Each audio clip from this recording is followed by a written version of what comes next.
The views expressed on the following broadcasts do not necessarily reflect those of KHLT, Take 12 Radio, or our affiliates. The opinions on this show should not be considered as medical, psychological, or professional advice and are those of the host, co-host, and guest. Take 12 Radio and KHLT Recovery Broadcasting are not affiliated with any particular 12-step fellowship.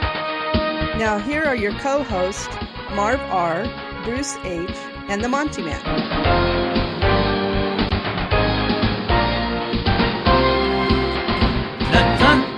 Welcome aboard, everybody. Welcome to The Great Reality with Marv and Bruce and myself and you. You are the reason that we sing. Sing, Bruce. La, la, la. Marv can sing. Bruce cannot. Mm-hmm. Hey, did you see the blood moon last night? Did you happen to look up in the sky and see the blood moon? They talked about it a lot, but I didn't go outside. Yeah, interesting. It's number 4. And according to biblical prophecy, that's the last one. We'll see. I don't know that it's the blood moon the Bible's talking about. I don't know that. Some theologians say it is. Some people say it is. Some people say it isn't. But I do know this. It was very weird. I watched the Blood Moon movie last night. Did you? Yeah, about the story about the 4... The 4 moons? Mm-hmm. Yeah. Very strange looking. Very, very creepy. Very weird. What time did you see that? About 8. Yeah, it was about 8:30. I think we just got done with a Bible thing, and we went out on the lawn and looked at it. I missed it. Did you? Yeah, I went out twice. Yeah. Walked around. It was fast. And the next time I went out, it was just a regular moon. Right. It was it was fast, and it actually appears larger than most nights when it does that. And then before I knew it, I turned around and it was just as white could be. It was just really bright. So anyway, there's that there. Hey, listen, this Friday coming up, Rosemary O'Connor is going to be my guest. She's written a book called A Sober Mom's Guide to Recovery. Taking care of yourself to take care of your kids. This is a mom's perspective who's got kids, who it's vital that she stays sober. And she's written, it's really quite a good book. And she talks about dating. She's single, being a single mom with children. Talks about dating, about hitting bottom, about exhaustion as a parent. Loneliness, being lonely as a single mother. Money issues, and dealing with sexual trauma, being a drama mama, all those things. So Rosemary's going to be my guest on Friday, so I'll be looking forward to that. If you'd like to email us, our email address is take12radio@comcast.net. This week's topic is 6 self-defeating selves. Is selfs a word? Selfs. 6 self-defeating selves. Say that 5 times fast. Say it once. With new dentures. 6 self-defeating selves. I'm getting better. I'm not biting my tongue anymore. Man, I was just... People don't know what I'm talking about. I got new teeth, and I was just biting my... You know what I mean? I was just like, ow, ooh, ow. That was terrible. But I love eating cashews now. Cashews, my favorite nut. My favorite nut, other than Marvin Bruce. Yeah. They're my favorite nut. Sometimes you feel like a nut. Sometimes, all the time. Sometimes you don't. Alrighty, so we're going to be talking about these self-defeating behaviors ourselves. And just to tickle your ears before we go to the break and do our little Take 12 trivia. In how it works in the Big Book of Alcoholics Anonymous, and for those of you who are people that put your nose in this book a lot, you're no stranger to this part of the book. The first directive that it gives us as far as a spiritual action goes in the Big Book says the first requirement is that we be convinced that any life run on self-will can hardly be a success. We have to be convinced of that.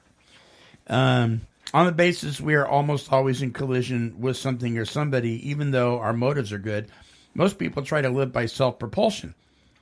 Each person is like an actor who wants to run the whole show, is forever trying to arrange the lights, the ballet, the scenery, and the rest of the players in his own way. The problem with that is all those other people are doing the same thing. So we think we're the director, but all the players think they're the director too, and we come into conflict with each other. And so I just read that. That's in how it works. It goes on to talk about stuff that we could go all day about. But the thing is, I love what one of our friends says. He says, I'm all I think about all day long. And we chuckle at that. But isn't that true for so many of us? So here are six self-defeating selves. And we're going to be talking about them. And I'll just read them to you. Self-centeredness, self-rule, self-sufficiency, self-righteousness, self-satisfaction, and self-taught. And when we come back, we're going to be talking about all six of those. So don't go away. Don't you dare. No. Hey, addiction is the #1 health crisis in our nation, but you can be a part of the solution. Save this date, Saturday, October 3rd, 2015. It's the 4th annual Hope Fest. His grace is enough for you in Prescott, Arizona, at the Prescott Courthouse Plaza. Live music, local and national recording artists, guest speakers, community resource fair, food and vendor booths, and so much more. For more information, visit hopefestaz.com.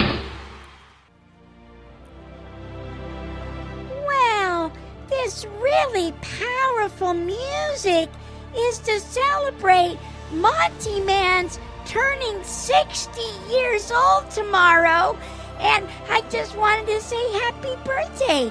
So here's a little happy birthday from my friends.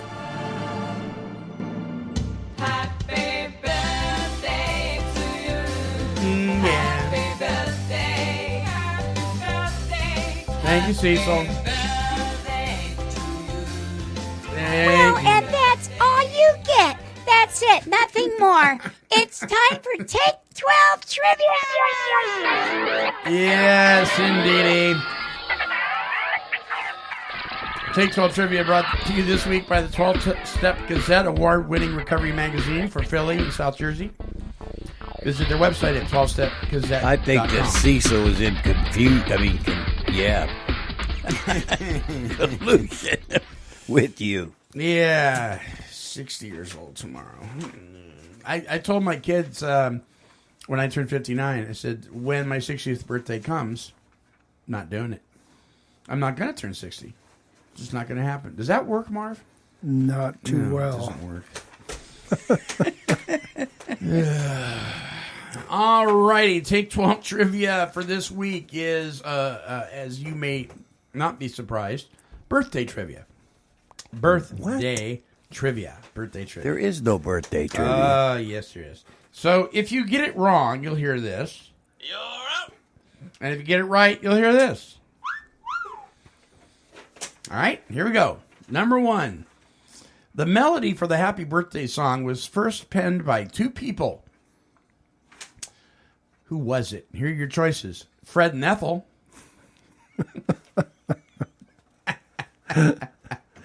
Huh. You're up. Snoopy and Charlie. Or Mildred and Patty. Mildred and Patty. Yeah. Well, I certainly hope so. It was indeed Mildred and Patty. I don't know their last names. Don't know anything about them. But that was their first names. Number 2, your actual birthday only occurs once every 7 years. True or false? Your actual birthday only occurs once every 7 years. What do you think? Oh, that's the day itself. Yeah, I agree. Marv? Yeah, I'll go along with that. Yes, you're actually correct. Although you might celebrate your birthday every year, your actual birthday only occurs once every 7 years, not counting the leap years. The date you were born on moves each year to the following day of the week. This means your annual celebration is actually for your birth date, not your birthday. And in truth, your birthday, i.e. the actual day you were born on, occurs only every 7 years. So I can wait 7 years before I turn 60. Right? You're moving. I'm moving. Number 3, in England, when you reach 80, 90, or 100 years of age, you receive what? Here are your choices. A telegram. Assisted living. Yeah, really. Yeah. A telegram from the Queen, a box of chocolate-covered macaroons from your children, or a box of tea and crumpets from the British Secret Service. Well, I'm going to go with the Queen, but it's probably the Secret Service. So you're going to go telegram from the Queen? I'm going with the Queen, yeah. Okay. What do you think, Mark? Yeah, I think that's it. Yeah, you guys are right. Wow, you guys We're on a roll here. You are on a roll. Okay, here's your bonus. A golden birthday. A golden birthday happens only once in a person's lifetime. When does this happen? Here are your choices. When a person turns 60, when a person's birthday falls on the same day as the Pope's, or when the person's age and the date of the day they were born is the same. I don't like any of them. I was thinking the last one you said. No, I'm going to go with the first one. When a person turns 60? Mm-hmm. Well, Bruce? You're up. And Marv is correct. When a person's age and the date of the day they were born is the same. It only happens once in your whole life that matches up. But that is your golden birthday. There you go. For this week. Marv got all 4 of those. Yeah, he did. Yeah. Oh, and by the way, I was just following Bruce. you only got one wrong, right, Bruce? And Marv got them all right. Wow. All right, we'll be right back.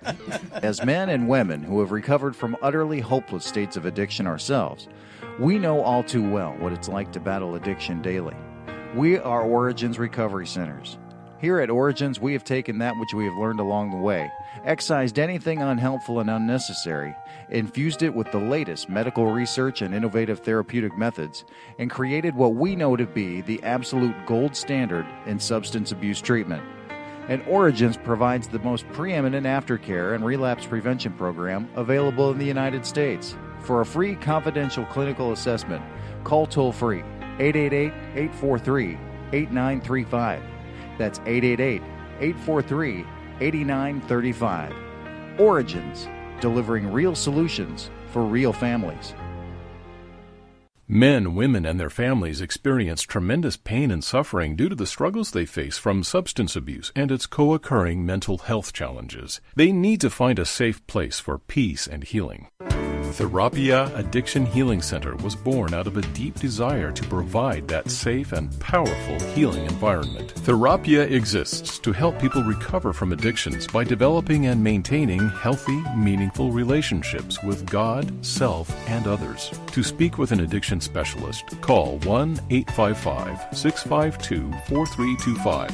That's 1-855-652-4325. Or visit our website at www.therapia.net. Therapia Addiction Healing Center, restoring lives one step at a time.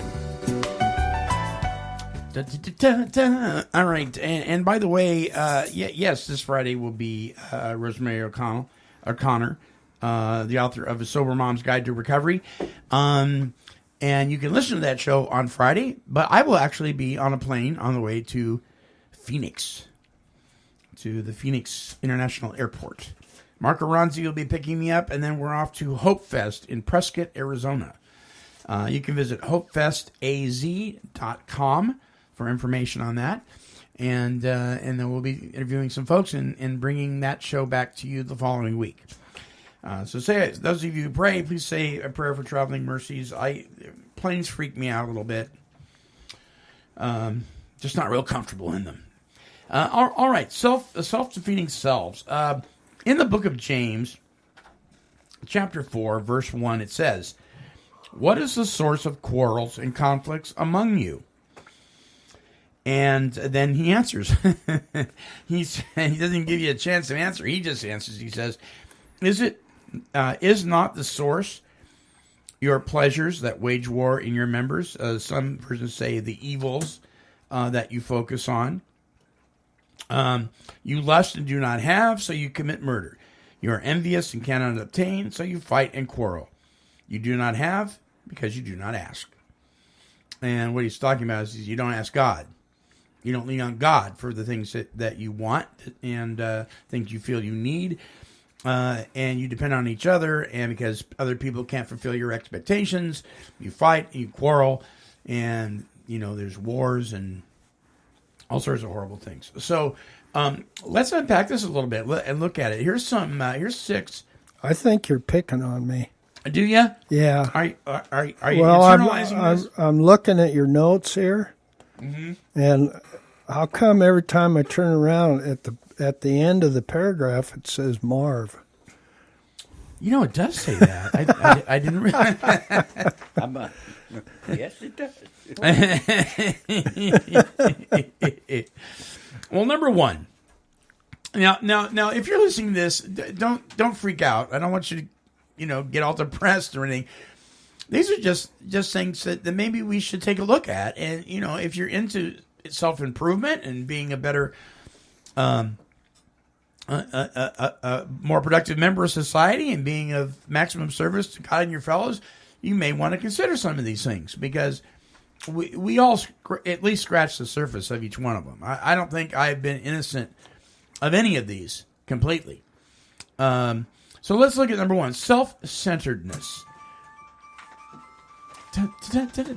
Sound effects.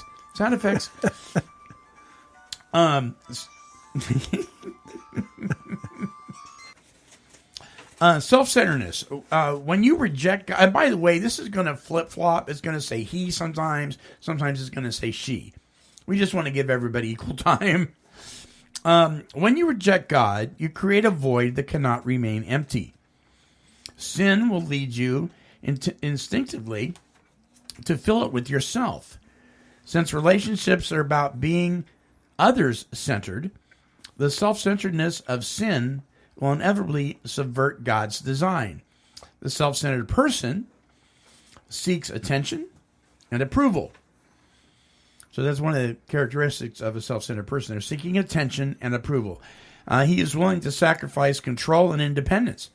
He fears rejection, not being recognized or affirmed. Those near him feel used, minimized, and smothered. The telltale emotion is anxiousness and neediness. Ever feel anxious and needy? Mark goes, yep, there's my name right there. Ever feel anxious and needy, Bruce? Yeah, I have. But you made a statement at the very first about we're going to do these and not to take it. Not to beat ourselves up. Yeah. Yeah. And that's one of the things I like about the 12 steps and 12-step programs, as it gives us the opportunity to take a look at these things for the very first time in our life, to ask God and to recognize that something has us like this alcohol addiction or drug addiction or sex addiction or overeaters, eating addiction. Sure. And we do these 12-step programs. We take a look at ourselves, and the very first thing we recognize is that any life run on self, you see what I mean, is insufficient, and we start seeing our need for God. And I noticed every one of these is starts off that way. But just to read this and see that, it's kind of startling, and you want to pull back from it. Yeah. You don't want to accept it. But when you're taking a look at yourself and somebody's helping you, and especially if God is opening your heart, your eyes for the first time. Right. Then you see your need, and he becomes very precious. So I just wanted to say that before we get into it, that there is a way to take a look at this and make it very palatable. Yeah, without throwing yourself up on, the cross, so to speak. You don't have to beat yourself up. Yeah. It's okay, it's kind of like, if you get a wound, if you fall and hurt yourself, you investigate it. You look at it, you clean it out, you take care of it. It's not always very pleasant, but you don't have to throw yourself in front of a bus. I mean, you look at it and check it out. Yeah. And Well, it's I see it today, and I am very selfish and self-centered. Mm-hmm. I think that's part of my character, and I believe with all my heart and soul that there's no way of entirely getting rid of that without God's aid. That's my belief about that. Yeah, me too. Me too. The self-centered person seeks attention and approval.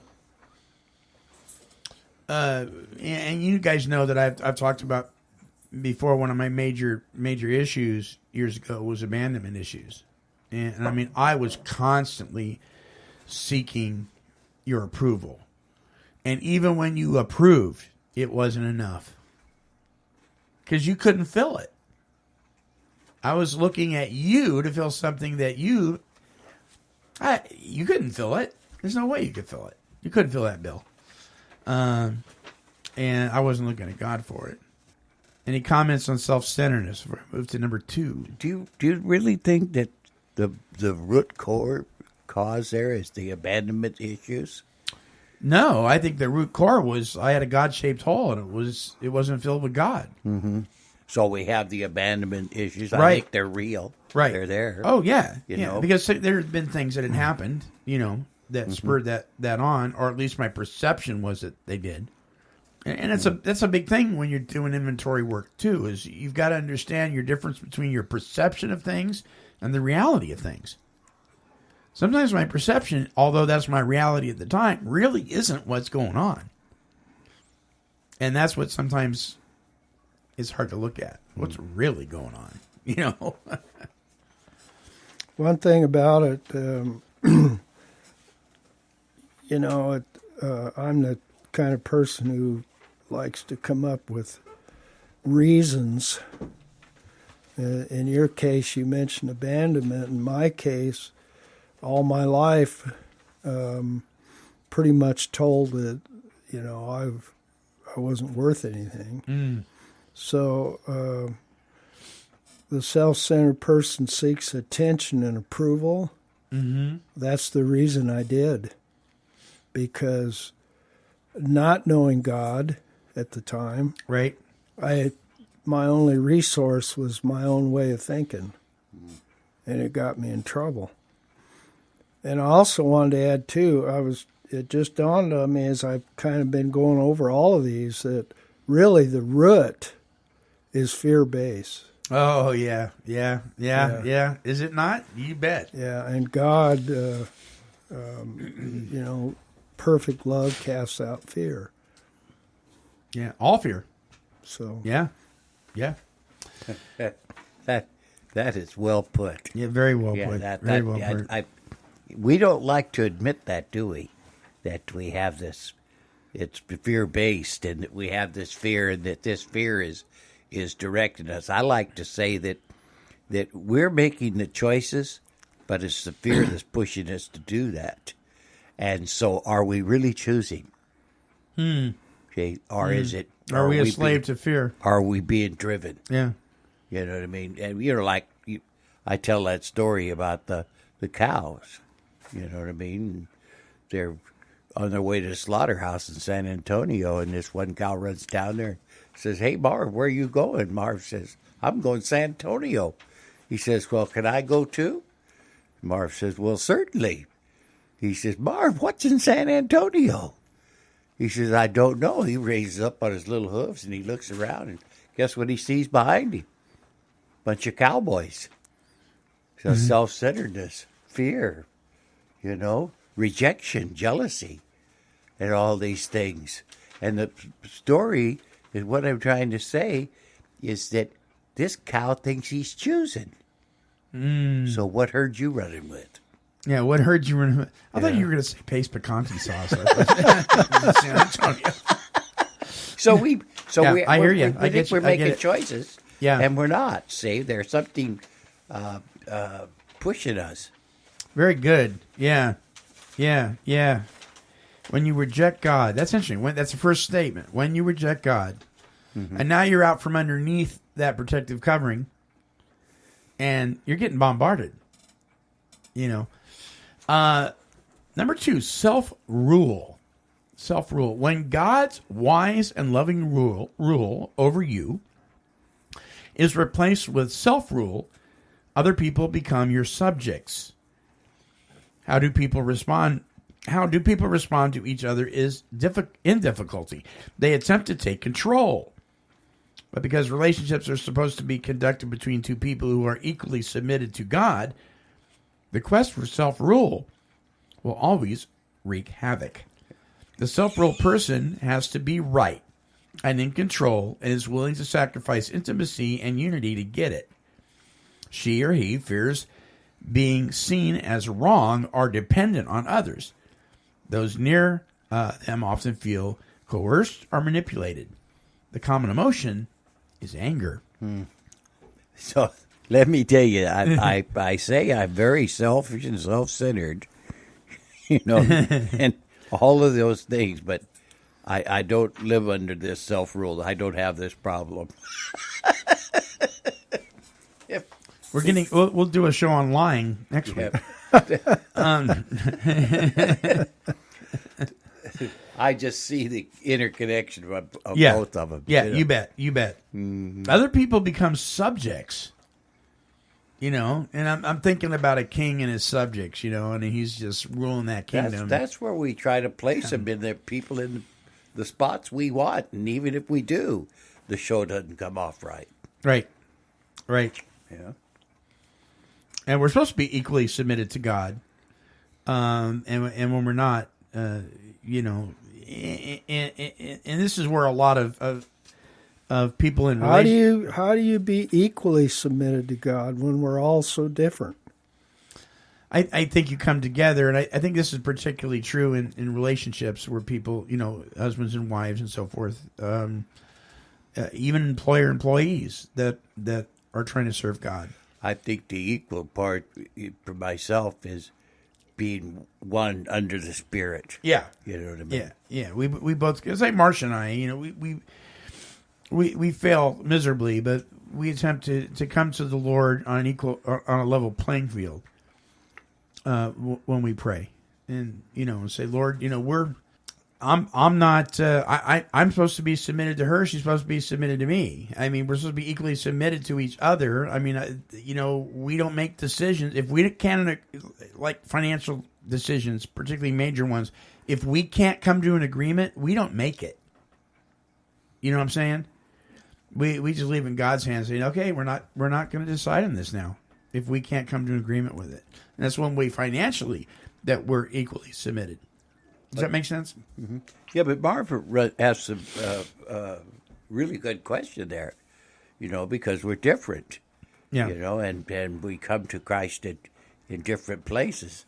But I think when the minute that we do that, and we see that we're only reason that we're standing before a just and holy God is because we're cloaked in the righteousness of Christ, the playing field becomes leveled. You Sure. know what I mean? Then I no longer have to look up or look down at anybody. Mm-hmm. It's straight across. That's one of the most amazing things that I've ever experienced is when I put myself in His hands, and that started to take place. Have you? Let me ask you more. Have you've probably known people, and maybe even yourself? I know I've done this, where I've made the declaration, look, this is my life, this is my job, this is my property, this is my recovery, this is my program, this is whatever, and I'm going to take the reins, and I'm in charge. Doggone it. That's kind of a form of self-rule. I'm making the rules here. This is my life. That's a form of self-rule. In fact, there was a oh gosh, what is his name now? Billy Joel song that was about that. It was all about, he was proclaiming, this is my life, man. I take that away from me. It's my life. It's not your life. He did it his way. Yeah, that was who was that? Elvis. Yeah, do it my way. Yeah. Do it my way, man. When somebody tells me that they're doing their program, Yeah, I believe them. I believe them too. I go, yeah, it's evident. I think that's one of the greatest statements they can make. And if that's true, then you know how to approach it. Yeah, I don't want to get us too far off track, but it just occurred to me. Let's see. I'm trying to come up with a good way to say this. When you're training horses, okay. When I started training horses, I went to several clinics and schools and trying to learn this. right. And so there are, quote unquote, mechanical things that you do, and you learn a little bit of the psychological thinking of a horse. Right. But my point is this, and I'm not sure when this happened, but when I started allowing God to rule in my life more and more, the way I trained horses changed. Oh, wow. Because it wasn't strictly a mechanical adventure anymore. There was kindness, compassion, striving for the ability to read the body language with the horse while I'm working with it. And without God, I don't know that I'd ever come into that kind of thinking. Yeah. It became more of a spiritual connection with the horse than a mechanical task. Yeah. Yeah, that's one Yeah. way of putting it. Yeah. And what happened to me on that, because I spent so much time with the horse, and then really seeking God, although I fail miserably, but I'm not going to give up. That flowed into my relationship with people. Mm. And actually, the horse made me more aware of it with God's teaching. And as time has gone on, I realized, I guess Paul said it in Philippians, consider others as more important than yourself. Mm. Yeah. That's good, Marv. That's good. I think, yeah. Well, that's just my experience. I mean, Yeah. people. Yeah. My experience with that is that I really think and believe that part of the experience I've had is God has showed me how to have these relationships. To have a relationship with a woman and she could feel safe sitting with me. Right. You see what I mean? To have friends like you. And I think that's come about because of my relationship with God. And I really like the way he put it, where it came from working with the horses and then right into I know, I do too. his fellowship. At one time I'd have thought that was backwards, but so much of this is upside down to me anymore. I tried it with my cat, and she just scratched my eyes out. Yeah. Self-sufficiency. Self-sufficiency. When you reject God, you believe the delusion that you are not dependent. If you don't see that you are dependent upon God, it is unlikely that you will be humbly dependent on others. Relationships are best built upon godly mutual dependence. The self-sufficient person wants independence and to be alone. In order to gain that, he will sacrifice intimacy and mutually helpful community. He is afraid of the dependence and neediness of others. Those close feel ignored and unappreciated. He often seems cold and distant. I know people that seem cold and distant. Do you? Sure. And I've fallen into that. I mean, I don't think of myself as somebody who's cold and distant on a regular basis, but I can get in that mode. I just kind of shut everybody out, and I want to be alone, and I'm just gonna, take care of me, man. I'm gonna be self-sufficient. The way I hear this is I don't need your help. Yeah. Yeah, but the heck with you. That's, that little defiance comes up in there too. But the big thing I see in this one is the pride. That you just don't need help. I can do this. No, thank you. I don't care how you come at it. It's and we have the traits of this. If we're the rest of this, if we're running on self-will, the self-sufficiency, not to want others into our lives, or that we can, correct it. If you think you're a person of great influence, try ordering your neighbor's dog around. Yeah. I love that. That's one of my favorites. Self-sufficiency has really come to light for me in just the last 2 or 3 years. Is that right? Yeah. Well, the stuff I've been through and realizing that, I'm not an island type thing. Would you have liked to have been an island, though, at one point in your life? I'm finding out that not really. Not really. Yeah. I think most people really don't want to be. But somewhere something happens and they... I think that's where I wanted to go. Yeah. But then I found out I was locked myself in a little room with no windows. Ooh. Couldn't get out. You know what I mean? I placed myself there because I thought that's what I wanted to, and that's where I wanted to go. When I hear something like you just said, I think of our friend Mike D. I think he's the one that tells the story where he nailed his door shut and hid in his house. Yeah. Of course, that was, amphetamine psychosis going on and all that kind of stuff. But there are people that figuratively nail their doors shut and hide in their homes. Mark T, same thing. Yeah, that's right. Yeah, Mark T, same thing. Mm-hmm. And don't come out. Yeah, and it wasn't narcotics for that. Right. It was just pure booze and this self-sufficiency. Right. It's still, don't get me wrong, it still comes on me once in a while. Mm-hmm. I'll get upset about something, and the first thing that always comes to my mind is, I don't need that sucker. I don't need this. This is a bunch of crap. I can do this on my own. Yeah. But the neat thing about it is it don't last long anymore. Oh, that's cool. Yeah. That's really cool. Yeah.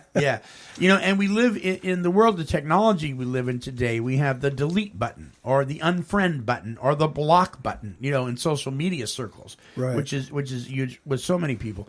If you're not caught up in the social media thing, consider yourself blessed. But we do that. It's such we have access to knee-jerk reactions like never before. Well, I'm done with you. Block. And then you vanish off the face of the earth as far as that guy goes. He can't even make amends to you because he cannot contact you. But we do that. And then there's people listening to this show right now, I know, because I know we have 3,000 friends on our radio show on Facebook. And I know what you do because I've done it. And we're not all that different. Delete, block, unfriend, because you made me uncomfortable. You didn't fulfill my expectations, so I'm going to block you off the face of the earth. That's crazy. I had the self-sufficiency thing, and I think Bruce, you really hit it with the pride deal.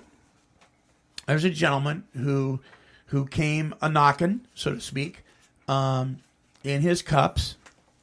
What that means was he was under the influence of alcohol. For those who don't know, he was under the influence, and he wasn't having a good time. He was remorseful. He was very sorrowful. This is killing me. It has got me. The tail's wagging the dog. I have no control over it. I don't know what to do next. Tears, blubbering, snot coming out of his nose. I mean, the picture. Yeah. Completely defeated. That's a good place to be when you're getting ready to get some help. It's good to be able to admit complete defeat. None of us like it. And so I talked to this guy the other day in a sober state of mind, or at least without alcohol state of mind. Let's put it that way. And his statement to me was complete self-sufficiency. He says, you know what?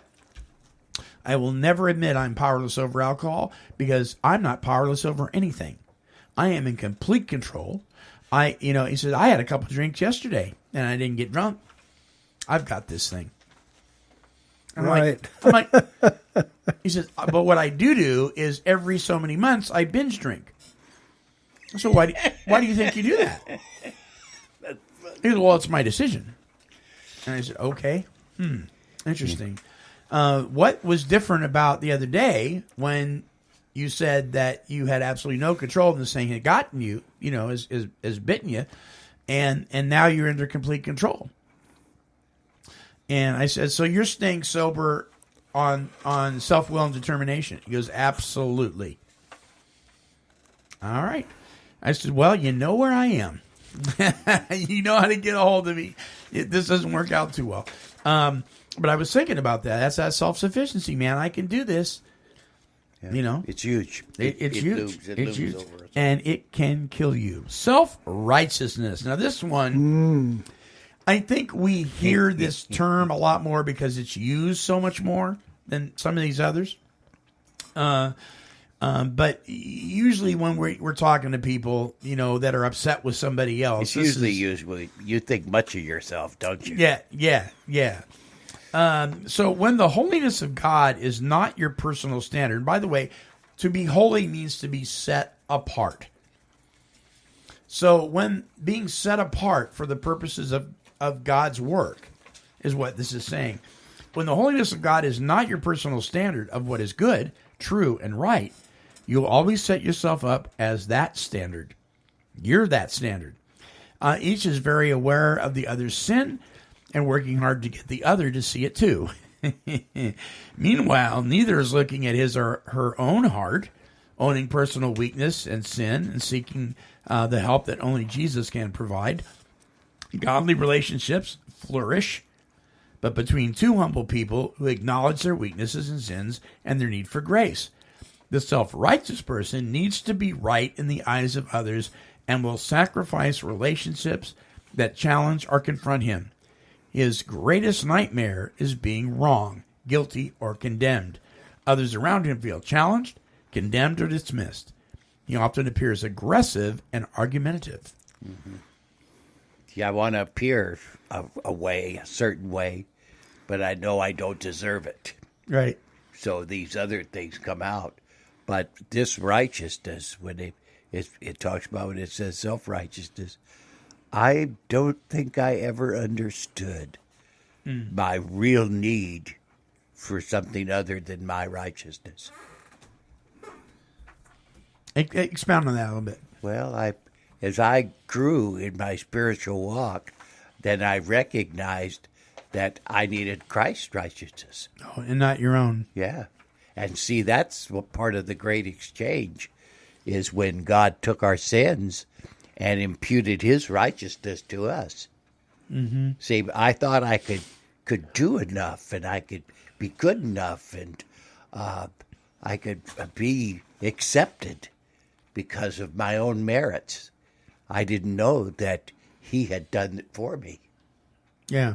See, and that's part of that leveling again of the leveling of the playing field, that we all have that. But see, I just didn't recognize that. I didn't know that. So I operated on this basis, and I felt guilty and, and all those things because of it, because I knew I didn't deserve the reputation that I wanted. Mm. So I was always hiding behind that, and I didn't even know myself. So that's my little take on that, because that self-righteousness is big. His greatest nightmare is being wrong. That's right. Guilty or condemned. Mm-hmm. And because it's the natural inclination for human beings to be wrong, this person is fighting constantly. Guilty or condemned. Yeah. Okay. Marv, what do you think about Well, self-righteousness? I'm surprised the word shame isn't in here. Ooh, That's a good point. Yeah. But you know what? Again, not to throw us off track, but what occurred to me is a little deal. It's if you ride high-handed and jerk your horse around, you're probably high-handed in all your affairs, and you're a jerk. Now, doesn't that describe self-righteousness a little bit? Absolutely. Absolutely. If you're knock it off, Marv.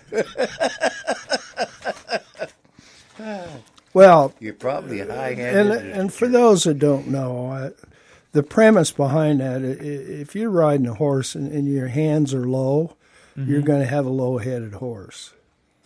You're not going to have a orangutan on your hands that's got his head up here and throwing it around there, Right. because you're pulling on him. Yeah. So Yeah. you ride with your hands low. So just for those who didn't know what I was talking. And isn't it kind of a human nature to think it's that control thing again? We think that we have to be in control, so we ride high-handed, Yeah. right? Yep. Yeah. I mean, it's almost a default. Get on the horse and we got to grab those reins, man. You know, and isn't fear part of that again? Because otherwise, It this could horse is be, going to get yeah. away from me, and I better nip this in the bud right now. A power trip. Power trip. Yeah. Self-righteous people are power trippers. Yeah. When I've been self-righteous, I am seeking power, and it's to control you. Because if I can't control you, you might point out that I'm wrong, and then I'm condemned, and I'm scared of When that. I'm self-righteous, I'm trying to show people I'm self-sufficient. Ooh, yeah, good point. You know, and that's why I know I don't deserve it. Yeah. And Okay, self-satisfaction. When you convince yourself that satisfaction and fulfillment can be found apart from God, you can move in two different directions. We often replace what God wants for us in our relationship with a cheap, faulty substitute. Other friends, job, hobby. We could add food, addictions, all that stuff. TV. Yeah. yeah, I do that on a daily basis. When this happens, we stop making the investments in the relationship we once loved to make. The self-satisfied person wants pleasure. As he or she defines pleasure, they will sacrifice community if it is convenient. They are afraid of others interfering with personal pleasure. Those closest to them feel like objects, not companions. They come across controlling, demanding, and dissatisfied. So the self-satisfied person comes across as dissatisfied. Interesting. Well, when I do what they're talking about here, and I put my relationship upon God second, or don't do that, and don't feed my spiritual life, then immediately it's like what Marv was talking about earlier. It affects my relationship in other areas. See? When the horse, like with the horse, and you recognize that. Well, I recognize that when I replace God from being, the main part of my object of my, what would I say, my devotion. Yeah, your focus, your devotion. Yeah. Then I start to lose my relationship with you. Yeah, you bet. This one, I'd never heard this term before, and I really like this. Self-taught. Self-taught. When you are your own source of truth and wisdom, you forsake the humble, teachable spirit that is vital to a good relationship. You will always be the mentor in your relationships and give the impression that you have little, if anything, to learn from others. The self-taught person wants a platform to share his own opinion. He is willing to sacrifice growing together, especially if you disagree with him. He is afraid of being told what to think, say, or do. Those near him feel patronized and disrespected. He is generally opinionated and domineering. Do you see what happens when something other than the living God rules over your heart? There is no way to get around the profound truth in James 4:1. Whenever the things you want become more important than God, your relationships suffer.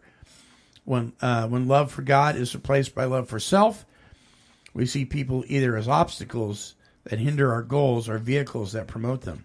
Yeah. You become self-righteous real quick when you're self-taught. When you're self-taught. And then you become self-confident and that self-rule. And I mean, I really like that one too because it just lays it on the line. Man has to recognize that his plan isn't working, that we're put here to do God's bidding, and look for his will and carry that out. A lot of these are really things that interfere, like you were saying, with our relationships with other people. And when I get into any of these modes in my relationship with my wife or my son or my other son, one of the things that will diffuse the conflict really fast is to do what we have on the notes here. It says, let's get real and confess. The problem is we are not getting what we want. We're not getting what we want. In the middle of an argument, look the person square in the eye and say, you know what part of the problem is here? I'm not getting what I want. If I can admit that when I'm in conflict with somebody, you know what? I'm not getting what I want. I have no right to expect you to fulfill this need in me, but I have to be honest. I'm not getting what I want. That's what the bottom line is. I'm not getting it. When we take a real third look, don't we see that even in our best moments, that with our we're doing this for the right reason, but if it's selfish, if it's self-centered, if it's what we want, then we probably cause confusion. And that's what it's so interesting, because in that piece I read in the Big Book, it right away it doesn't go into the things that appear to be evil and selfish and everything like that. It goes right into it. Says, in trying to make these arrangements, our actor may sometimes be quite virtuous, kind, considerate, patient, generous, modest, and self-sacrificing. I say that kind of with an evil grin, I'll just be kind and modest and self-sacrificing. Manipulation. You betcha. Good word. That just spells it out, doesn't it? Just spells it out. Because most people aren't going to respond to, cruel But what if it's the truth that even in our best moments, we're the authors of confusion? What if that's true? Because of self. Because of self. Mm-hmm. Yeah. Yeah. See, that's kind of hard to swallow. It is. Because don't you know, I've been working so hard on my character defects. You bet. See, and that's why I don't believe Marv. Marv too, but you too, Monty, is that they want us to come outside this bubble and to work on our conduct. And that's not a bad thing. But I'm being more and more convinced every day that if we work on the spiritual aspect of our life, make that the center of our life, that God be God-centered, okay, then that'll have everything to do with our beliefs. And our beliefs will have everything to do with our values. And our values will have everything to do with our conduct. And you'll change from that inside out. But everybody else wants us to go out here and work on this. Mm-hmm. Just change this and we'll be okay. See, and I think that's wrong. I think you can change it. And you might have the right motives and everything else to do that. And it might be a good thing. But it's not the spiritual aspect of this. It's kind of like getting cleaned up to take a bath. Where's God? Yeah. Before I take a bath, I need to go get cleaned up. What's the word of God say? Seek ye first the kingdom of God. Then, and the Big Book talks about it. When we line up spiritually, the other things line up. Mm-hmm. It isn't the other things line up first and then we line up spiritually. Yeah, but we don't want to keep care of that. See, we want to come out here and do this to keep care of this. It's that work-based thing, I think, that's inside of us. But I hope you're not saying, and I don't think you are, that doesn't mean we don't participate in moving forward in using some of these tools that we've been given, like inventory and amends and that kind of thing. But I think there's a reason why we turn our will and our life over to the care of God in step 3 before we ever make amends. I'm tired of trying to change my conduct to be a better person. Polishing up the flesh, as Eve used to say. Yeah. So, but ever since I've tried to learn to walk with God, because you're born by the Spirit, now try to walk by the Spirit. Right. It says in Ephesians 4, is that it's from that this change has taken place.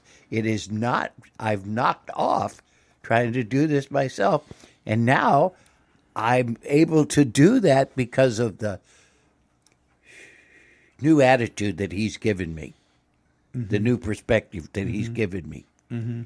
It's like you was reading in there earlier, and Marv talks about it a lot. You have patience and love and tolerance.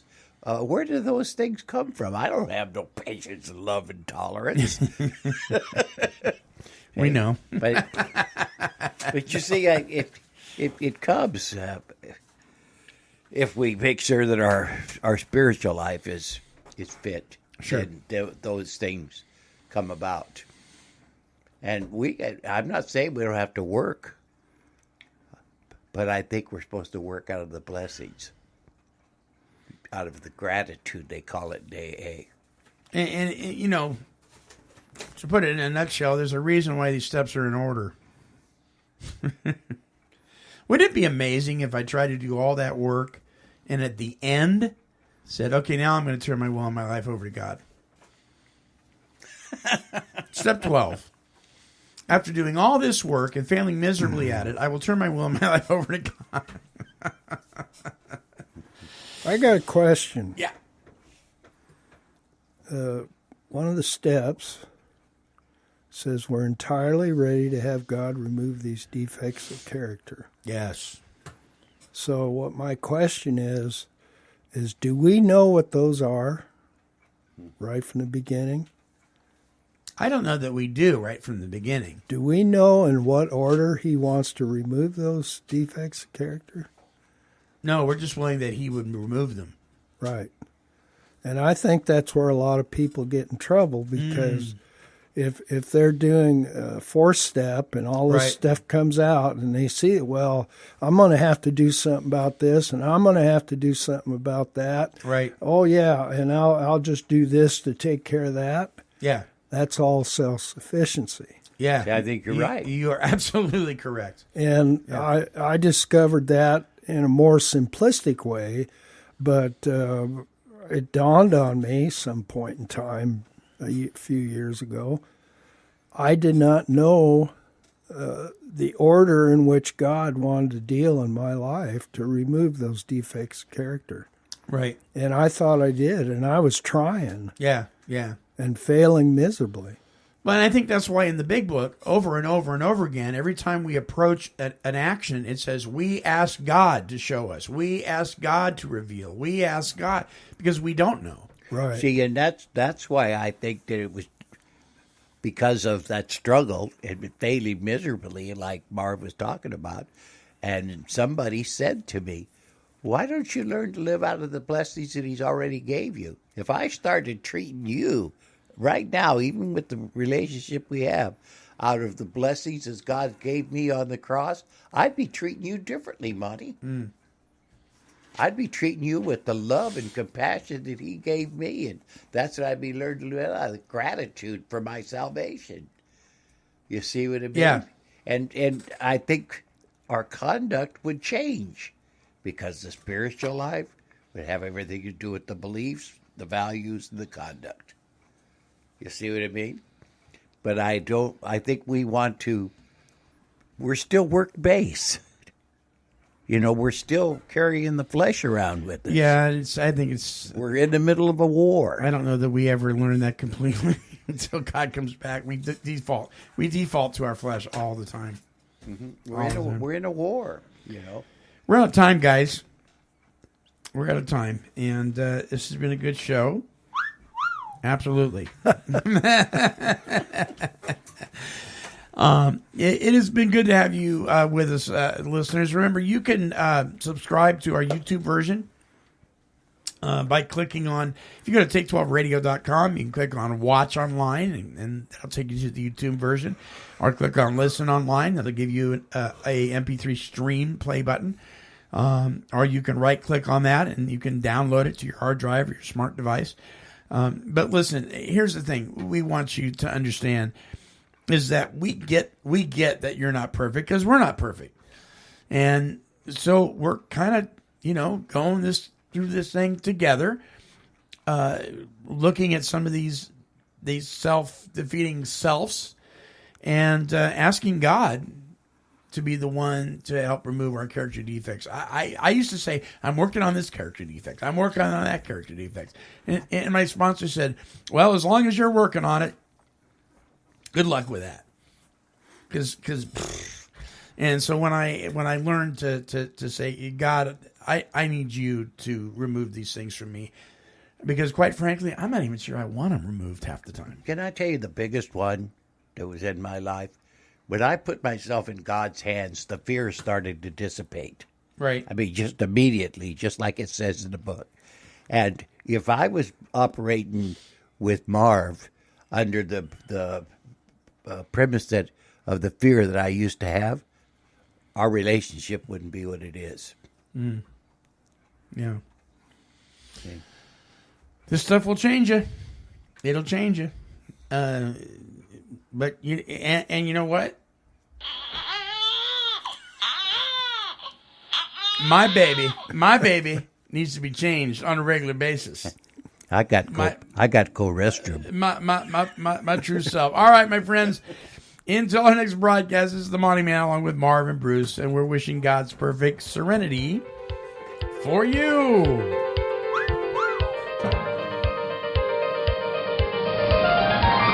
This has been a broadcast of Take 12 Recovery Radio and KHLT Recovery Broadcasting. Kitty, kitty, kitty, kitty.